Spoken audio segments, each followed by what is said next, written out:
Most people believe that kindness acts as a shield, a universal signal that you are a good person and therefore should be treated with respect.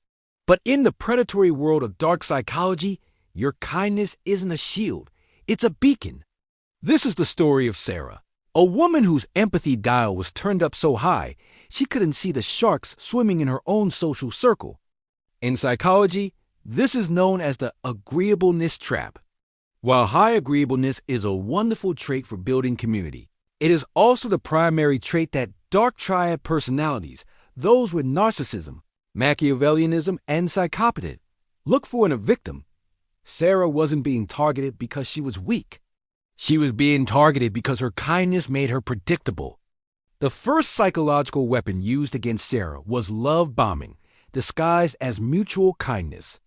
A new friend entered her life, showering her with the same level of intense empathy and support that Sarah gave to others. This triggered the reciprocity principle in Sarah's brain, the powerful biological urge to give back when we receive. Because Sarah was a giver by nature, she doubled her efforts to match this new friend's intensity.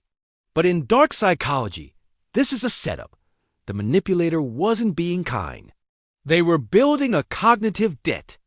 Once Sarah felt she owed the other person her loyalty, the mask began to slip. This leads to the foot in the door technique. The manipulator started with small, reasonable requests.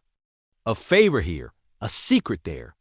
Because Sarah valued being helpful, she said yes every time.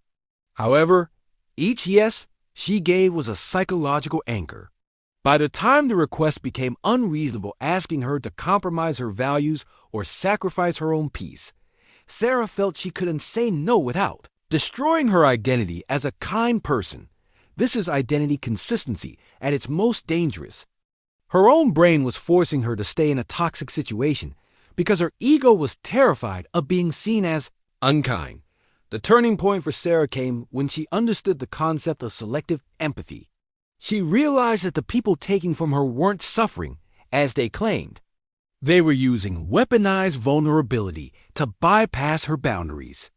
In psychology, this is a form of emotional blackmail where the victim role is used to control the helper.